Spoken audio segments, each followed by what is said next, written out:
private, decision making in such a way that like we don't have. But we are just animals like all these other animals, right? In this model, we are just other animals. We cannot claim. We cannot we not. have consciousness, and we can recognize each other in the mirror, and I can pull up a list of why we're not like any other animal. But sure. Where did consciousness arise in this model? I have no idea. I'm not a scientist. This is where this model doesn't work. No. Audrey, this is how. So far, have I quoted anything from the book? Any book? No. So as you can see, our acceptance of a model, I think she believes in God. She's an atheist. is actually something that we use our intellect to arrive at these conclusions. Look, at the end of the day, I'm not an anarchist, and I'm not a horrible person that I describe myself to be. I'm a Muslim, and as a Muslim, even if there was £1 million left somewhere there, I cannot and I will not take it, because I know that every single penny of that £1 million, I have to account for it in the hereafter, in the day of judgment, which didn't belong to me. Okay, this is because I believe in a creator who gave us the sense of justice. Justice demands that the money that doesn't belong to me, I shouldn't take it myself. Yes, but your justice comes from where? Society, by my other fellow human beings, by the law. I have to pay. You pay your taxes. And some people don't. Some people really don't, and that's not good. Some people don't go to jail. Some people do get away with it, and that you're basically. Why should it come from other? My one question, sorry. Why should it come from other human beings? When we are all equal, they're not a god over me. I'm not superior than them. They're not superior than me.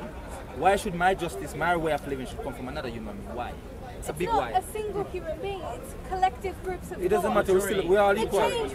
Just to add to your point, though. Just to add to your point, Audrey. Yes. Do you remember in the Indian subcontinent, in India, for hundreds, if not thousands of years, there was this cultural norm, not an exception, called Shotidah. Shotidaho is a bride, a woman who's married, will be burnt alive when her husband passes away. She'll be put into the fire. I don't know the mechanism. I don't want to go into these graphics, but she'll be burnt alive. Yes. A culture. And there are many things now, like this cultural norm was agreed on by the society.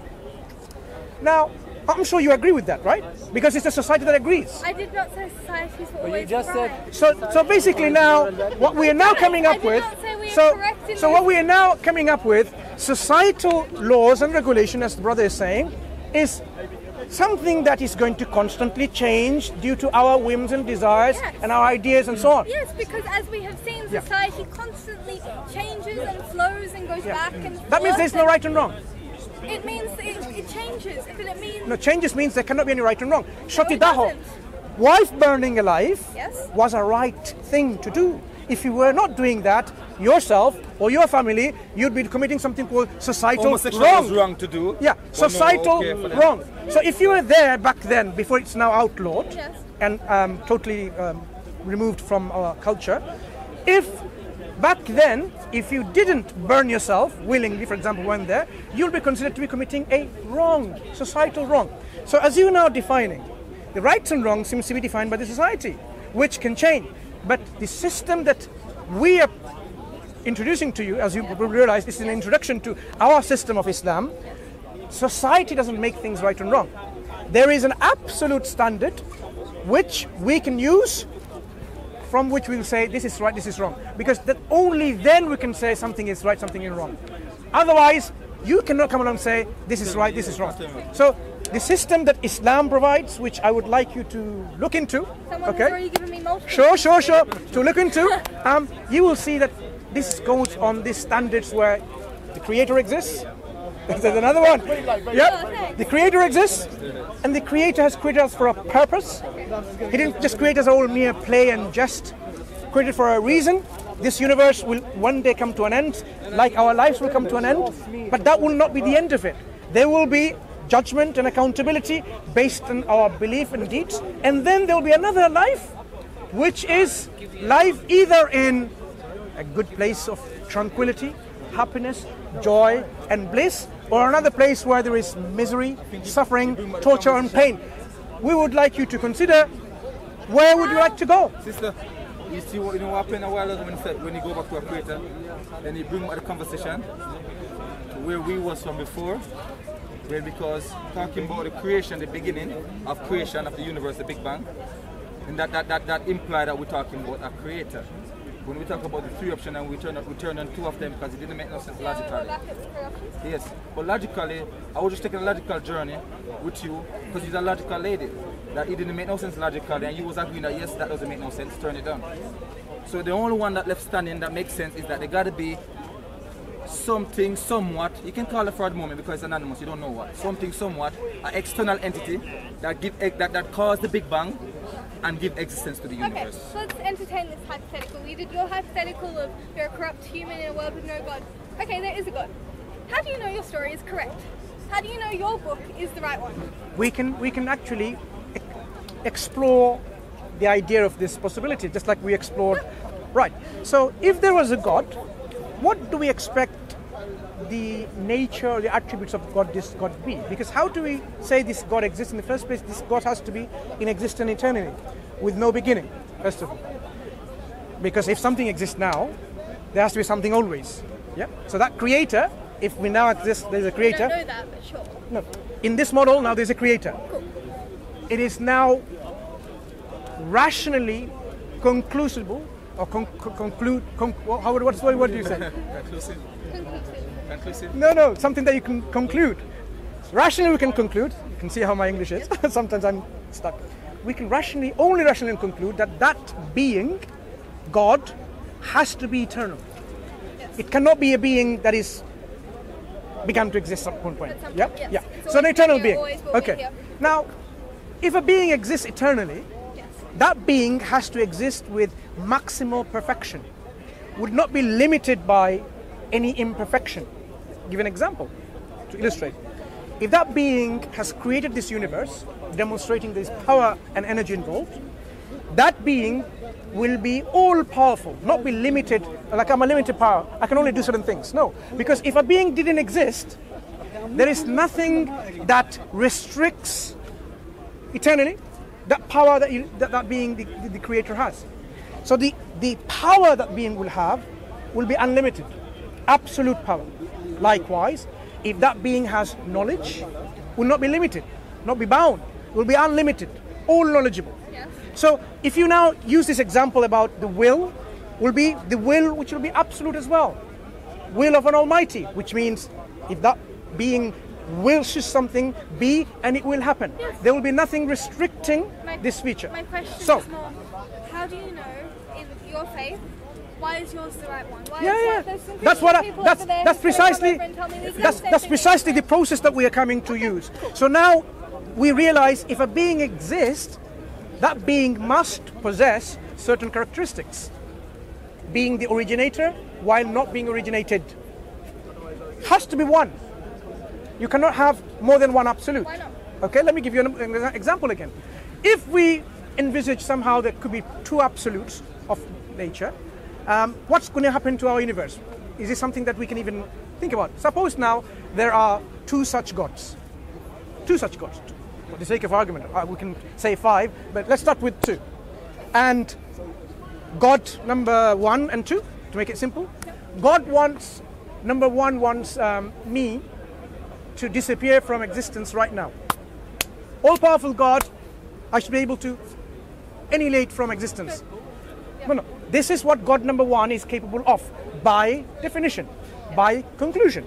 That if you exist eternally with all the power, then if you want to destroy something, you are capable of destroying. So God number 1 is able to destroy me from existence, right?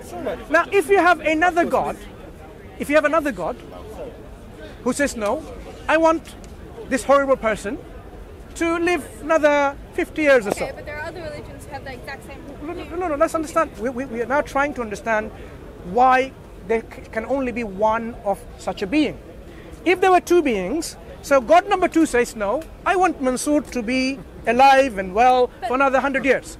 What's going to happen? According to the definition, God number 2 is totally capable, totally able to keep me alive for another 100 years. But if there were multiple gods, that situation would not, like based on your version of what a god is, that situation would not happen. That would be totally in sync, totally perfect. No. Why? Like it would be.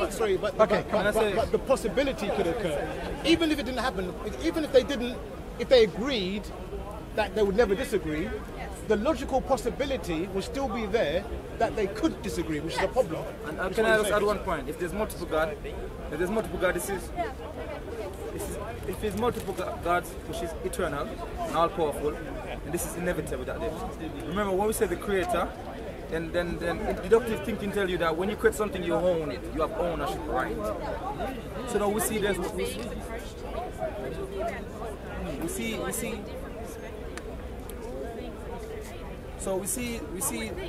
homogeneous nature.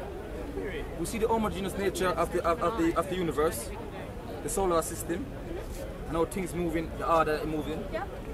So if there's multiple gods, that means each god, what they created, have ownership. They would have taken away what they have created. There's So one then God. therefore you'd have seen. Does that make sense though? Yeah, because this one God buys yours. No, okay. No, I want. Okay, so logically and rationally, it makes sense to be one God. Sure. Okay. So why is this one God? Now, the version that we are presenting to you is actually a God who is the originator without being originated, everlasting with no end, the one who is absolute, the one who is only, and the one who is unique, has to be unique, and the one who doesn't have any lineage, because he won't be one anymore, there'll be more than one, or children, or any parentage where any parents and forefathers and so on. Yeah. For example, in Christianity, it's all 3 in 1. It's not multi. There is the Son. Would that make sense though? 3 in 1. No, because they are the same being as well. They're the same. It's not really the same bearing. One of the things we come here in Speaker's Corner, as you realize, Audrey, we discuss this concept of Trinity, and you'll find that actually I haven't met anyone who coherently has explained rationally. They will say, look, Trinity is not something that you should use your mind for. You should stick to the book, Revelation, because it's a mystery. Mystery card displays when something is obviously irrational. So Trinity cannot be rationally explained coherently at all. Yeah. So when you said I can't. I won't be able to win this. no, it's not winning, Audrey. If you think it's a winning and losing, let's end the discussion here. We don't come here to win an argument. Okay? I apologize if you thought, I do apologize sincerely to you, Audrey. If you ever felt this is about winning the argument over you, I think I'm going to leave this conversation right now. Okay? Leave you time to think. Okay? But what I will do is, because we did not finish our conversation, that our belief is Islam. Yes. We are Muslims, submit and surrender to the will of one true God. And this is what we would have called you to. But as I say, I'm leaving the conversation now. I would like you to, read the Quran, the book of these Muslims, and then perhaps maybe one another day when you speak with another Muslim somewhere, continue your discussion, Audrey. Continue your discussion. Is that okay? Nice talking to you. Thank you for talking to me. I hope you're happy in your religion. I hope your God serves you well. I hope God guides all of us, you and me, closer and closer to the truth. Take care. God must have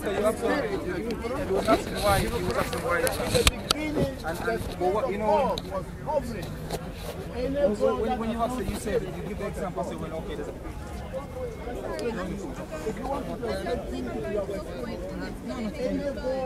That's not your mission. That's the purpose. But I've talked to you and said, which is fine with me. I was just Finish? Что надо увидеть? Стопки?